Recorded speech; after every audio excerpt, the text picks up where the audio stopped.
Let me ask you something.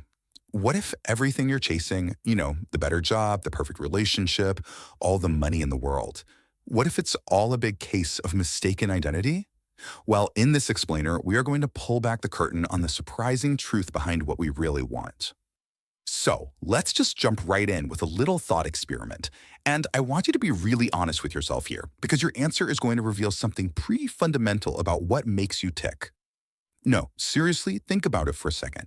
Imagine a genie pops out of a lamp, no tricks, no fine print. You get one wish, and it is 100% guaranteed to come true. What would you ask for? What is your truest, deepest desire? Okay, so if you're like most people, your answer probably looks something like this. Infinite wealth, perfect health, a great love. These are the big ones, right? The things we spend our entire lives working towards. And it makes total sense. Who wouldn't want these things? But this is where it starts to get really interesting. And that right there brings us to what I call the great misconception. Because even though we all think we want these things, the truth is none of them are what we're actually after. Let's just take the most common one, money. So you wish for it, and poof, the wish is granted. You now have unlimited, infinite wealth. You can buy anything you want, go anywhere, do anything. But here's the twist. You have all the money, but it doesn't make you happy. In fact, it does the exact opposite. It fills you with anxiety, worry, and this deep, crushing misery. Now, would you still want the money? Of course not. Nobody would take that deal. And that little scenario reveals the entire secret. See, you never wanted the money itself. You wanted the feeling you thought the money would bring, that feeling of security, of freedom, of joy.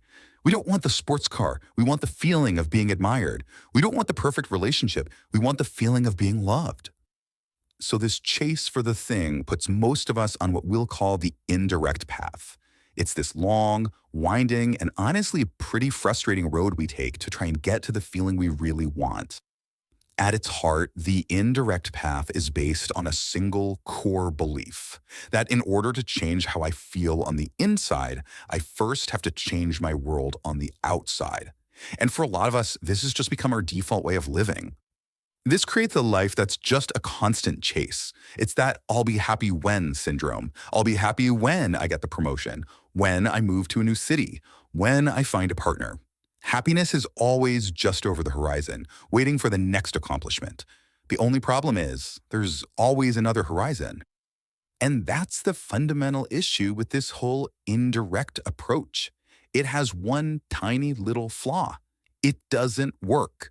It's a strategy that is, almost by design, guaranteed to fail. So let's break down why.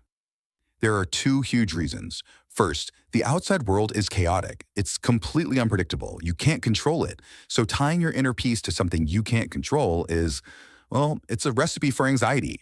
And second, and this one's fascinating, our brains are wired in a funny way. They actually get more pleasure from wanting something than from actually having it.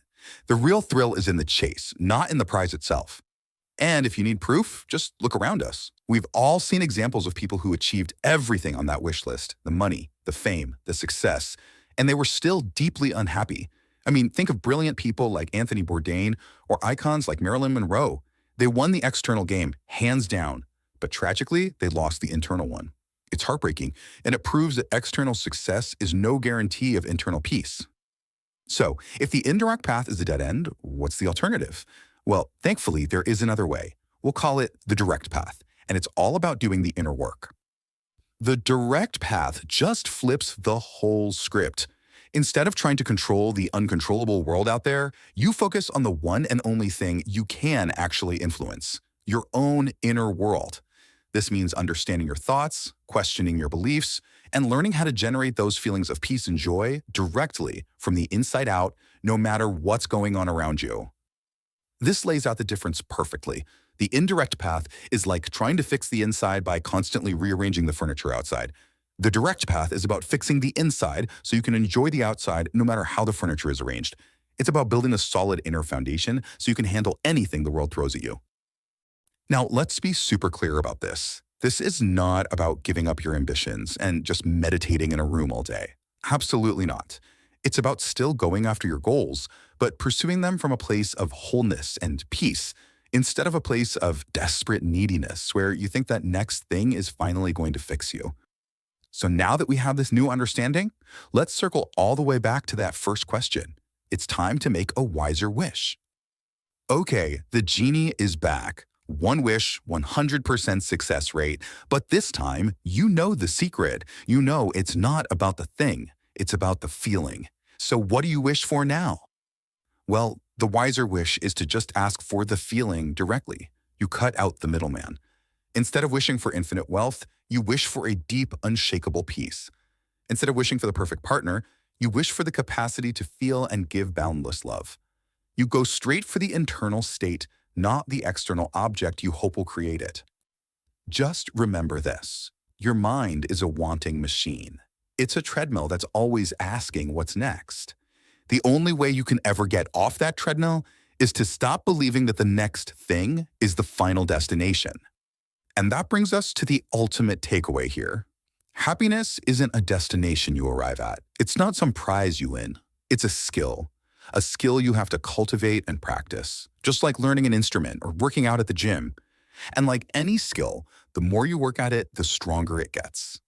The only question left is, are you ready to start practicing?